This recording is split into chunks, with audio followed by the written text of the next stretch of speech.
Craig's performance over here on one of the two. Give it up for Dr. Todd. Thank you all so much for being here. My name is Dr. Sinitra Hughes. I am the Chief Operations Officer of the Visionairi Foundation and Visionairi Enterprises. And we do this book club once a month, usually on the fourth Tuesday of the month, but we're here tonight because it is the first Friday of Black History Month. Let's give it up for Black History Month. All right, so tonight we have a treat for you all. We have Dr. Todd Craig, author, DJ extraordinaire, all the way from the northeast part of the United States. Let's give it up for Dr. Craig. All right, first of all, y'all make some noise for yourselves. Y'all looking real good tonight. It's Friday night, Black History Month, first Friday. Welcome to the Footnotes Book Club. It's an honor to be here with you all. We've been doing this for a while, and this started as something that the students here on our campus developed, and we're thankful for the partnerships that we've had along the way, particularly with the MC, to continue to help bring authors to our campus so we can engage with them, so we can hear from them, so we can continue to learn from them beyond the book, beyond the page. So we're just gonna have a casual conversation, and we're honored to be joined tonight by Dr. Todd Craig. I've been able to talk with him throughout the day and get to know him a little more. And what you get on the page is just the beginning of the contributions that this man has made to our communities. And we're excited to have him here in Arkansas. So let's give a warm welcome to Dr. Todd Craig. Appreciate you being with us tonight. No doubt, no doubt. So we gonna jump into the conversation tonight, and with the Footnotes, as you all know, it's more about us getting to know the author and talking about the ideas that are important in our community. So Dr. Craig, would you first tell us about K for the Way? Tell us what inspired you to write this text, and we're gonna jump in from there. Okay, so first and foremost, thanks to y'all, the whole Visionairi crew. Can y'all give a round of applause for them? Because the work that they're doing out here is phenomenal. I wrote the book because I've been a DJ longer than I haven't been a DJ. And I was in academic spaces where there were people who would tell you that they're experts in hip hop, don't know a song, never been to a show, never touched the turntable, never pulled out some cardboard and did some floor work, never took a fat marker or a spray paint can and, got busy. And it just started to bother me to the core that in academic spaces, there would be these people who are not from our culture, but who would perpetrate as if they were.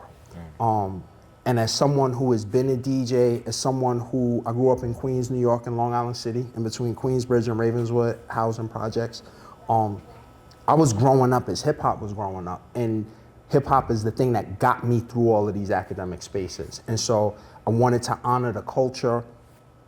To me, the cornerstone of the culture is the DJ. And so I wanted to honor the DJ, and I wanted to do it in a way that put the DJ's voices in the forefront of the academic conversation and not the other way around. Academics sometimes like it to be the theory is based on them and we might use this culture to make a point. I wanted to write a book where the culture was the thing that was making all of the points all the time, and it just so happened that academia could fall in line to what the folks in the culture were doing. Already. So tell us a little bit about your experience growing up in that culture as hip hop is emerging before you even get into academia. Dr. Todd, if y'all don't know, went to junior high school with Nas. So tell us about growing up with that culture. So I went to junior high school 204 with Nas. I was in 8th grade, he was in 9th grade. We got a chance to, in an auditorium like this, Nas would be with like 4 or 5 different people at the talent shows. And the whole audience would be like, boo, shut up, let Nas rhyme. and then Nas would rhyme, and you could hear a pin drop in the auditorium. And he was just as nice then. So Nas was part of the fabric of my understanding of hip hop. My cousin is Havoc from Mobb Deep, so I grew up with Hav. I grew up watching him as a graffiti artist first, watching him become an MC, and then he got tired of waiting on being able to go into the studio with producers, and so he started making pause button tapes. And that was my entryway into learning how to DJ. So on Nas's new album, he has a song, I think it's called Pause Tapes. And you'll hear this person in the beginning of the song talking about kind of having a double cassette recorder and having one thing that you played and catching like 3 or 4 seconds and hitting pause and rewinding it and hitting pause again. That's Havoc talking. So that song resonates with me because I was like, I had front row seats. Like we were sitting this close when I saw him do it. I then started to take on that practice. That opened the door to me DJing. So hip hop was all around us all the time. It was crazy. And I was finishing high school and on my way into college right around the time Shook Ones Part 2 came out. So I went up to college like, yo, son, what up, done? Like, that was my language because that's where I grew up. That's all of my people. And everyone looked at me crazy. And I was DJing a party. It was like in October. And there were these, like, it was, I think, 2 juniors and a senior. And they ran into the party and they were like, yo, we just drove back from New York. Funkmaster Flex played Shook Ones Part 2 like 100 times. That next week, everybody was, yo, son, what up? Done? And I'm like, yo, 2 weeks ago, you looked at me like I was crazy. Now you finally catching up. So I've been really fortunate to kind of see hip hop like up close and personal. I remember the first show I ever went to was at Queen's Day. We saw Cool G Rap and DJ Polo perform. And G Rap was probably as close to me as the second row. And I remember just seeing him perform and doing the dances and being like, oh my goodness, like this is, I didn't know how I wanted to be engaged in the culture, but I knew that it was the thing that had captivated me. And I was like, I gotta figure something out. And it just so happened that DJing was the thing for me. My cousin was too nice as an MC. He's actually a incredibly talented like visual artist, so I couldn't do graffiti. Writing rhymes next to him felt impossible. He went into production, I went into DJing, and we're here now. Already. Growing up in that environment and then going into academia, you took that with you through that experience. So Absolutely. Talk to us about, in your book, you use the DJ rhetoric as a tool for learning. So talk to us about that influence that you took with you and how you've translated it into new ways to learn. So the thing that got me through all my academic experiences was hip hop. When I was in academic spaces dealing with racism, dealing with people who didn't think I had the mental capacity to be in these spaces or to be successful, I would go back in my dorm room and throw on whatever album was happening at the time, and that kind of inspired me to be able to know that I could do this work. Because if Nas can tell this intricate story in 3-4 minutes, I could write a 3-page paper. I could write a 5-page paper. I could write a 10-page paper. I could write a 20-page paper. And that's how I really learned how to write in a collegiate setting, was really from taking cues from hip hop artists. Even more so than some of my English professors, I learned about storytelling and writing through your Nas's, your G-Raps, and then I learned about revision and editing through watching P in the studio record. God bless the dead. So what I realized as a DJ is that DJs take you on a journey. And DJs are always thinking about how do you start a party early on? Okay, people are starting to come in, now I need to shift and start playing other music. Okay, it's packed in here, now I need to hit them with all the bangers. Let me take y'all down a little bit, psych, I'm gonna take you back up. There's a whole philosophy to how DJs work. DJs are choosing songs to go one after another. It's not random, it's strategic, calculated choices. This beat might go well with that one. This MC might say something that this other person says in a chorus, so now I'm going to put those two things together. So DJs have their own techniques, practices, and philosophies that they bring into the process of DJing. And it really, as DJs are playing records, is how they're communicating with people. So for folks who don't know, I think most people do, but rhetoric is, the simple definition of rhetoric is persuasive language. And it's the idea of using your language to communicate in a way to a person that persuades them, maybe to make this decision as opposed to that one, maybe to change their mind about something. And so DJs are constantly communicating with the songs that they play, with the way they put those songs together. And so DJ rhetoric just made sense to me. And then you go from DJ rhetoric to DJ literacy. I've always looked at literacy as the act of reading, writing, critically thinking, and communicating, and how all of those things interplay with one another. And DJs are doing that all day long. I only got a chance to play a handful of songs.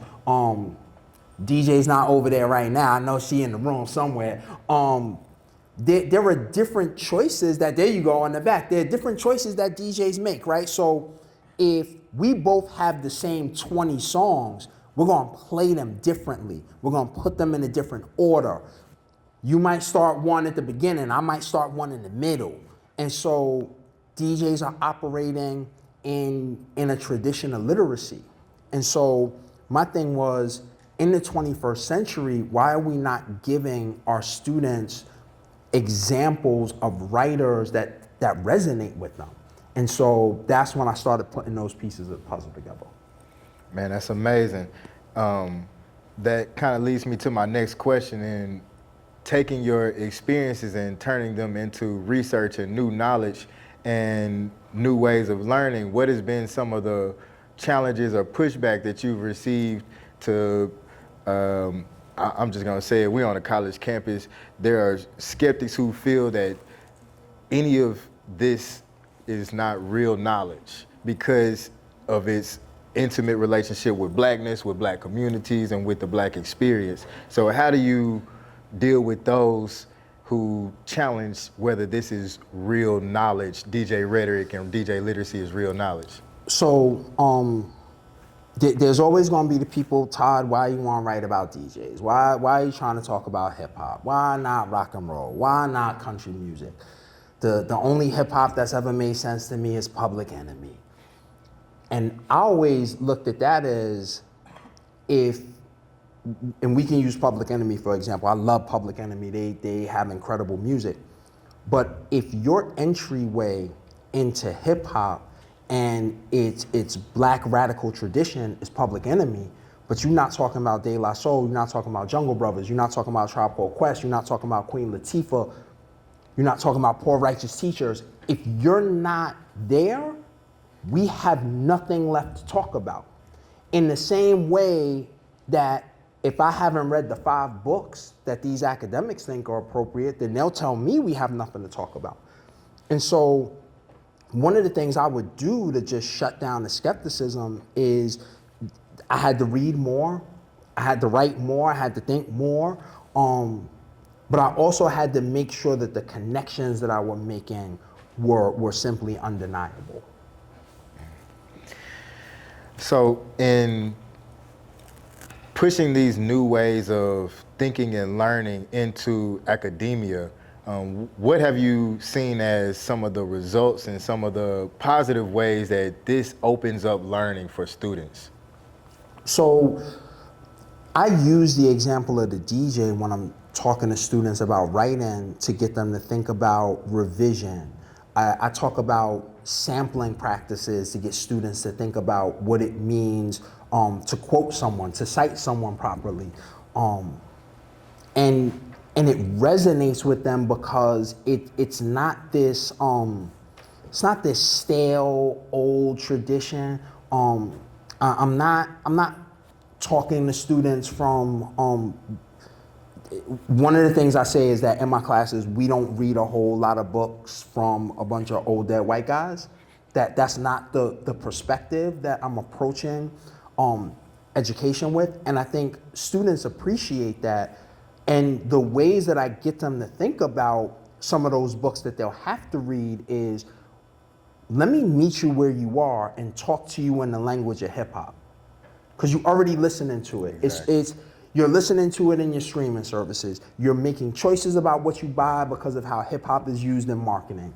You are making choices about fashion because what you see in music videos or what you see your favorite artist wearing or purchasing or consuming, whatever the case may be. Let's have a conversation from there, and then let's talk about how we can get from what you're already tapped into, and then how can I get you now to think with those same skills about these other texts that you might not necessarily think would resonate with you, but they do because there's a lot of those same linkages. Let's talk a little bit about your writing experience. Tell us about how important this book was, not just for you, but for your family. You were sharing a little bit about that with me before. So the book comes out of my dissertation. My dissertation was a qualitative research study where I interviewed over 90 DJs. I completed my dissertation in 2007. No, I completed my dissertation. I started grad school in 2007. I completed my dissertation in 2013. From 2013 to 2023, I was working on that book, switching chapters out, making revisions, updating the music. The academic enterprise, like you can hand in a book and you feel like it's complete and it doesn't see the light of day until 2 years. So when we're talking about music, 2 years in the music game is the difference between something being super scorching hot and something being mid and something being trash. So I had to rethink certain chapters, rethink what songs I'm choosing, why they're important. And during this process, my daughters are 14 and 11, Kaylee and Julia. They will want me to shout them out. So if they see this footage, I have to say their names, or I might have to move out of my house, and I like living in my house. So Kaylee was an infant when I was interviewing DJs for my dissertation. They have seen me wake up in the middle of the night at 1 o'clock in the morning and then came in the living room and saw me asleep with a laptop and books on my face. Like, Dad, you got up in the middle of the night. Why are you sleeping out here? Because I was working on this book. So they've seen this book come to life over the years. So when the book came out and when you release a book, typically your publishing company will send you a box of books. And it's a crazy experience when you open that box and you see the cover and it's like 4 of them stacked up and it's like, oh, my name is in like quadruplicate on like, there's like 50 of these things. And I remember opening up the box of my books and my oldest daughter started yelling like, Dad, yeah, like she was happier about it than I was. And I was like, yo, I wrote the book, you didn't, like, but she was hyped. My book launch event, when I gave my first book talk, at the end of the talk, people were clapping. My daughter was in the front row. She just like jumped up and ran up on stage and hugged me and was crying. And if you knew this child crying to her, like those two things do not go in the same sentence. So to see the joy that they have seeing me on this journey made the time that it took worth it even more than actually having the product in my hand. Wow, man, that's inspiration in and of itself. So definitely shout out for that. So we talked a little bit about your writing experience. Tell us what you feel is a key takeaway when you're reading K for the Way. The foundation of hip hop culture is not the MC, and we've been led to believe that for a long time. The foundation of hip hop culture as we know it has always been the DJ.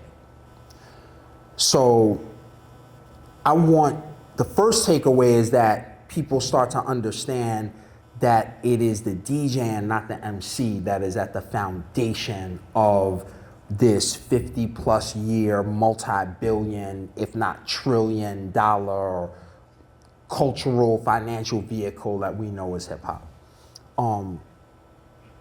The second takeaway I want people to have with the book is to have a sense of the time, the energy, the blood, sweat, and tears that DJs put into their craft, into their practice, to be as extraordinary as they are. And I wanted to document that and have that be documented in an academic space. Because we document hip hop in various spaces, but having that record be placed in an academic archive it's just different. It holds a different, not more or less, but it just holds a different kind of weight than you just knowing this DJ or seeing this DJ perform with an artist at a show or at a festival or at the Grammys or whatever the case may be. And then the third takeaway I would say is that I wanted to make sure that people understand that we can't talk about communities of color, practitioners of color, artists of color from a Nat Geo perspective.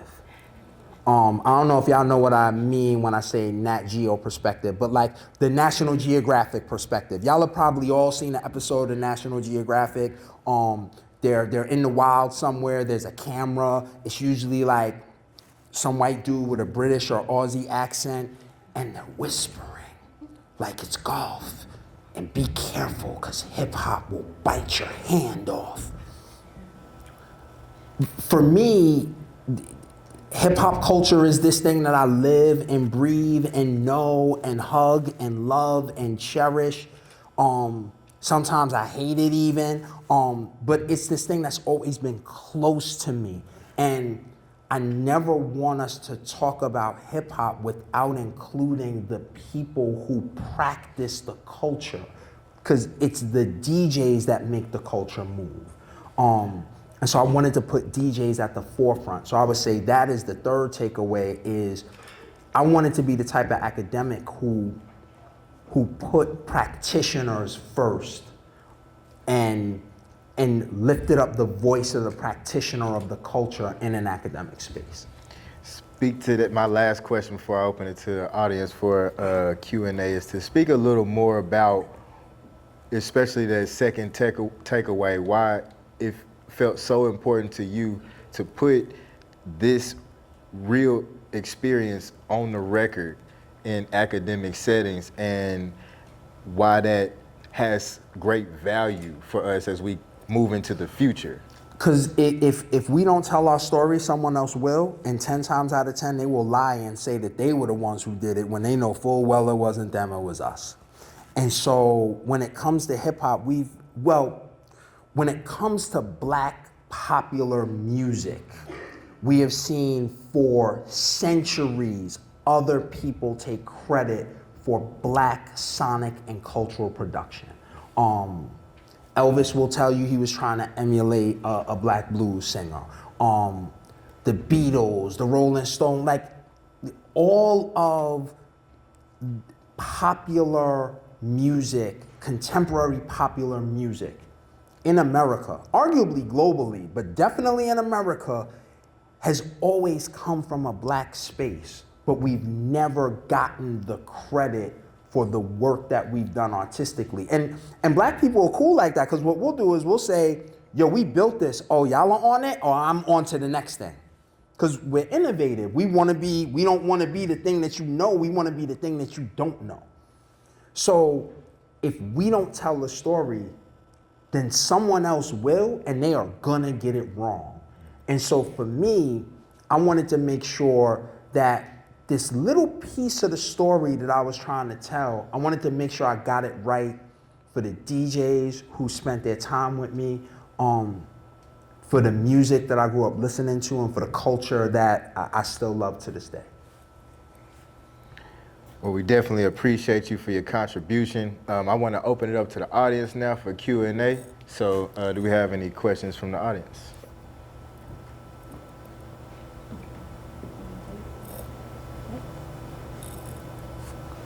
We got a couple. You want to take the mic? Oh, okay.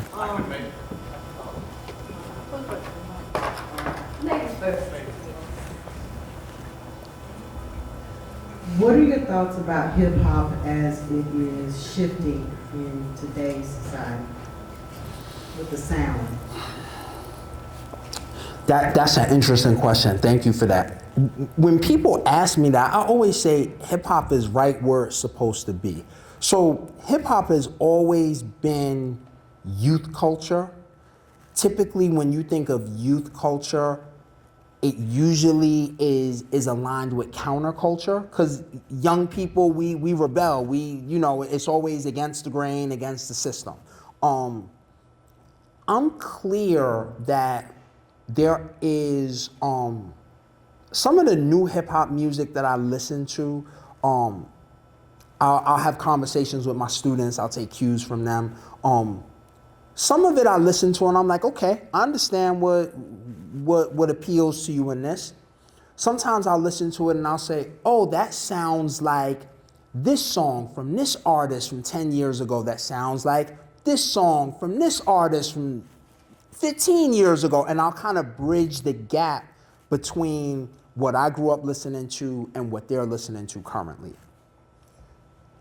There's some hip hop music right now that when I listen to it, I don't know what's happening. I don't know what's going on. And that's okay, because it's not meant for me. It is not meant for my ears. It is meant for a younger frequency.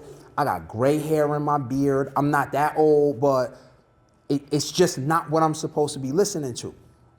The thing that I liken it to is there has always been, in music and entertainment, there's always like this seedy, like dark element to it, right?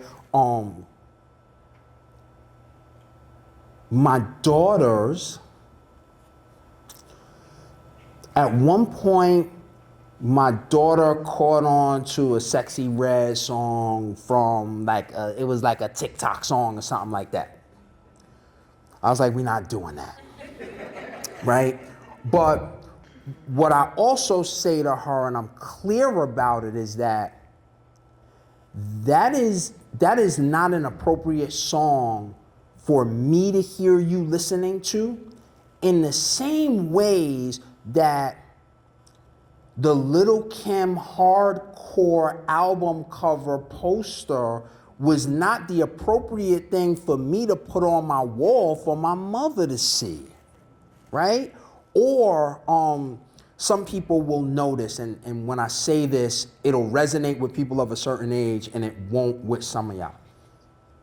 I'm very clear that when I was a young DJ, it was inappropriate for me to be playing Akinelli, Put It In Your Mouth, while my mother was in the room, right? And I don't gotta, the title of the song tells you everything you need to know, right? So what I never want to be when I'm thinking about hip hop or talking to young people about it, I never want to be the old dude in the back of the club that shouldn't be in the club, or the old uncle that's like, oh, you don't know good music. Back in my day, we listened to that. Let me put this 8-track on for you so you can hear that good music. I don't want to be that dude. What I do want to do is I want to be a person who can have conversations with young people about, this is where that song comes from. It comes out of this tradition. Let's think about what it means for you to understand that this is not an original idea, but this is something, Sexy Red is only a different iteration of Cardi B, who's a different iteration of Nicki Minaj, who's a different iteration of Lil' Kim, who's a different iteration of Foxy Brown. Like, we can run down the line. So I try to have those dialogues with students too. The other thing about hip hop, and I think this is really important, and it's different from when I was growing up. Any hip hop that you want to find, it is available. You just need to know where to go to find it. So if you want to hear, if you want to hear that like super gutter, like somebody done killed 100 people and done all sorts of craziness, there's a place you can find that music. If you want to hear super thoughtful, conscious hip hop, there's a place for you where you can find that. If you like the person who, when they rhyming is my lifestyle, there's a place for you to find that, right? So I think part of what we need to do is be clear about where we're looking for the music, and then be very clear about having conversations with young people about how the culture is evolving. My young nephew, there was a point where he thought Young Thug was the truth. I'm like, y'all, I don't even understand what this dude is saying. He's like, yo, that's kind of the point though. I was like, for real? And then he broke down, so I was like, oh, okay. I get the appeal for you. It's not the frequency that my ear appreciates like that, but we can now have a dialogue around what it means that Thug is doing all of these harmonies and singing. Like, that's happened in hip hop for years. So now let's run down the rabbit hole of what that is connected to and what lineage he comes out of sonically in the culture. That's dope. All right, Doc, I got 2 questions for you real quick. So the first one is, how would you motivate young people to continue what you're doing, where it's approaching hip hop from the academic lens, continuing, getting your PhD in it, studying it, and telling the story ourselves instead of other people telling our story?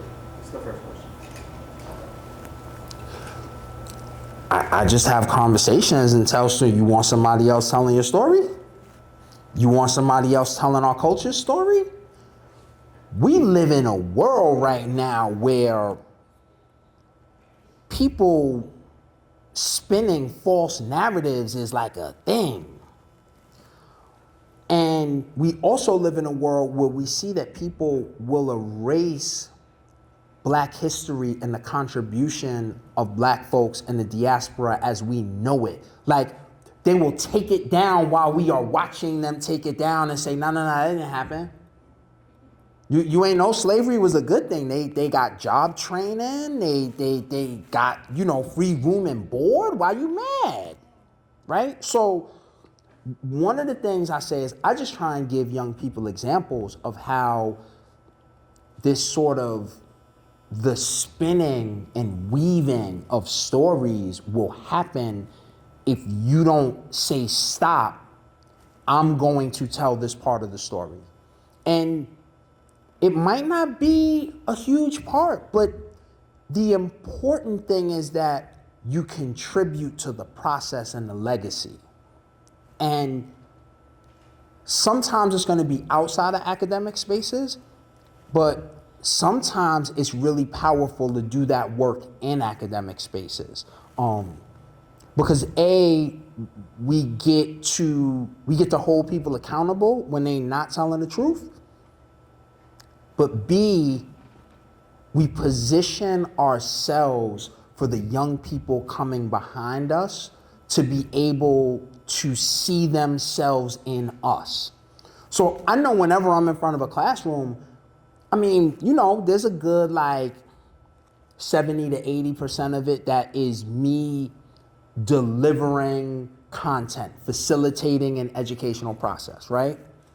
But there's a good 30 to 40% of it with just me as a black male, looking how I look, talking how I talk. That by itself sometimes is the work. Being available for students to say, I never thought I could be in academia, but I see Dr. Craig, so now I know I can. So that's how I hopefully motivate students. Now I know you said you had a second one. Yeah, so the second one is, what is your take on AI entering the hip-hop atmosphere? Because we saw recently, or kind of recently, a famous artist used AI to create a snippet of Tupac and put it in a diss song, and we're not going to talk about that. But how do you feel about... He probably had AI write his rhymes too, but you ain't hear that from me. I'm just saying, sometimes you gotta tell the truth. So AI is tough because I think on the one hand, it's not going anywhere. So we can't put our heads in the sand and ignore what it is. I tell my students all the time, it is a tool, not the tool. To me, when it comes to hip hop, it's always been about authenticity. And so when you start talking about the usage of AI, I think it really depends on how you're using it, right? So I have a friend, I call him Al. I've known him for going on 30 years as Al. Y'all might know him as The Alchemist. Wow. Alchemist did an album, he's got a whole album coming with Erykah Badu, which is bonkers. Just like when that album comes, you're gonna wanna hear it. I've heard parts of it, it's crazy. So they did an AI video for one of their songs. They're touring, they're crazy, and I'm sure it was a way for them to say, how can I do a visual that's kind of quirky, that's kind of cool, that doesn't require me to pay animators and wait and do all of that. So they used AI. I know people were upset with them. I wasn't necessarily upset because the music isn't AI, it's just the video. But we all know that they went in the studio and put hours in doing the work. Now, when you put that example alongside your good friend Aubrey, y'all already know how I feel. I done told you everything you need to know. So, and so there's two parts of this for me that are very complicated and problematic. So one is you are using the voice and the likeness of a hip hop icon who is no longer with us, who was essentially murdered around beef, and you're using that in a beef, which just shows that you are not tapped into black culture like you say you are. The other part of it that's problematic for me is because there's a question around the authenticity of your pen, did you write that or did AI write that? And now if AI wrote that, and I've been saying this, like, you can't say that you are the greatest of all anything in hip hop as an MC if you're not writing your own rhymes. You might be the greatest entertainer of all time. You might be the greatest bop maker of all time. You're an excellent pop artist. You're not killing nothing. You're not hurting nothing. We don't believe you. You need more people. You're not built like that. Stop. Stop it, Aubrey. But when, and for me, I think it gets difficult because when you're using AI, and there was that moment before it was AI, it was the hologram, right? People were, yo, Puff's talking about he's going to use a Biggie hologram. Like, what are we doing? So I'm always concerned and not in agreement when you are using the elder statesmen or stateswomen, statespeople in our culture who have come to an untimely demise, who, if they were living, they wouldn't even rock with you. But now you, because AI is here, you want to use that as an opportunity to do the wrong thing. And that example is also difficult because it's not only that you took someone who was dead, but you also took the voice of someone who was living, who was like, yeah, nah, that ain't me. So I think we have to be really mindful of how we're thinking about and consuming AI from a music perspective. And I think it's going to change case by case, right? So how AI looks in my writing class looks very different than how AI looks in some business classes or some bio classes on my campus, which looks different when you're talking about AI visual production versus AI sonic production. I was gonna ask you about where you stand with the beat, but I think I got the answer with that. So I could tell you this real quick. On June 16th, 2025, my daughter turned 14 years old. It just so happened that on the day she was turning 14 years old, Kendrick and SZA were at Hershey Stadium on their GNX tour. Me, my wife, and my two daughters went to go see Kendrick and SZA on my daughter's birthday because that's what we doing outside. Already. Yup. No other questions? I'm gonna go. Okay. Since we have shy people in the room, I'm gonna lob your question. So since we're talking about beats, I'm gonna go there and ask you your thoughts on Nicki and Bars. What we doing? Thoughts, comments.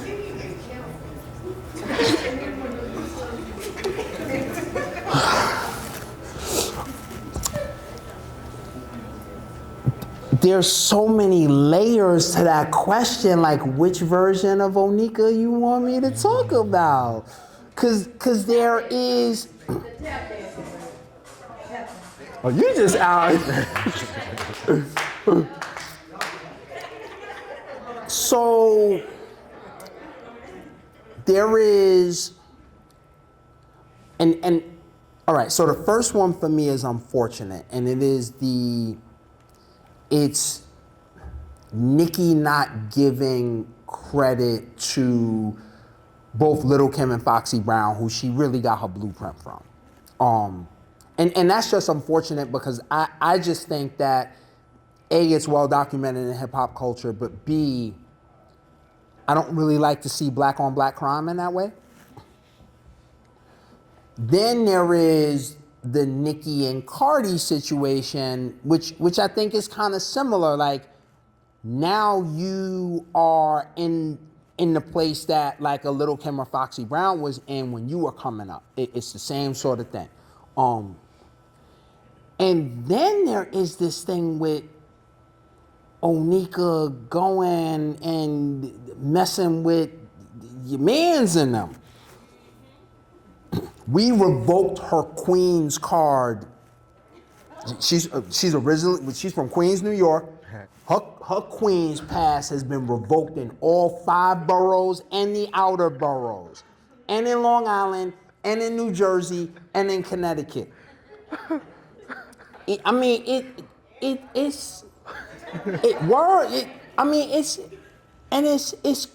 crazy because that part.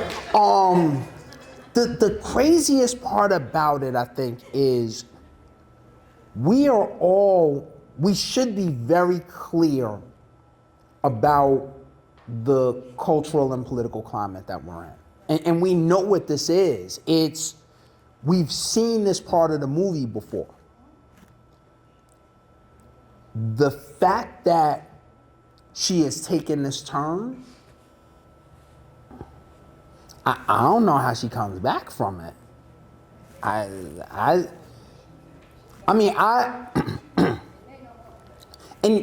listen, like the songs she made that were dope, I appreciated the music. I wouldn't necessarily I wasn't a bard, but if you got a banger, I'm going to acknowledge the dopeness of it.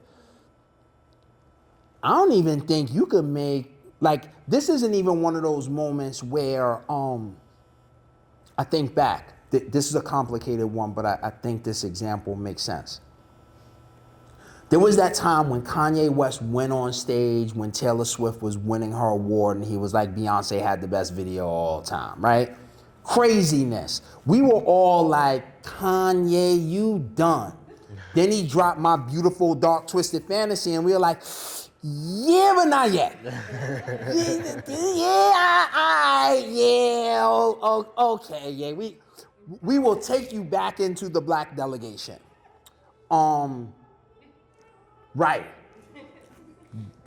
This is not that. You don't have an album that gets you back into the universal black delegation. I don't think you can't come back to Queens. I'm speaking for my borough. I'm big enough to do it. You cannot come home, son. And it's just unfortunate because she has this platform. So to use that platform and really that power and influence in this way, it's just really sad because ultimately, and there's no easy way to say it, but the white folks you cozying up to, they don't even respect you like that. And as soon as this thing goes a different way, they're gonna be good, but then we still looking at you like, nah, you go over there with them. They're gonna be like, nah, you go over there with them. So now what? It's unfortunate. Any other questions? I got one more. And then we have other authors in the space, so we definitely want to acknowledge and invite them up to talk about their projects as well. But my last question, and this is from the professor in me, thinking back to you, when you were where our students are, what advice would you give yourself today? What would you tell yourself when you're looking at where your students are today? What would you tell yourself? Continue to be yourself in every way, shape, and form. Know that your journey is not going to be everybody else's journey. You might see your peers getting to it quicker than you, but be your authentic self. Run your own race, because your time will come, and never compromise who you are or what you believe in based on temporary and temperamental circumstances. And then the last thing is just don't ever let anybody tell you that you can't to the point where you don't even try. So the only way you can't is if you try it and it doesn't work out. But at least you know that you tried it, right? People told me I couldn't write a book about hip hop DJs in the academic space. Nah, it's not gonna work. Nah, you can't do it. Nah. Everybody had like 27 times no for why I couldn't do it. Then I did it. Then I won one book award. Then I won a second book award. Then I won a third book award. If I would have listened to all of the people who told me I couldn't, I wouldn't know what it's like to be able to sit here in this moment talking to all of y'all where on the cover of the book, there's a little blue band at the bottom that says, winner of this national award and that national award.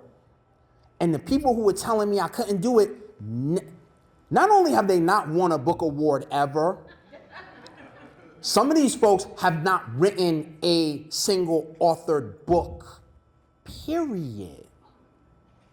So you have to be mindful too of not always listening to the messenger when the messenger is negative, but then keeping in mind like, oh, you the messenger. Yeah, it makes sense you the messenger telling me I can't do it because you never did. Y'all have to give it up for Dr. Craig. That was dope. Thank you. Nah, thank you. We can go. Cool. Can I get all of our other authors that are in this space to please come up to the stage? Another round of applause for Dr. Airiel and Dr. Craig.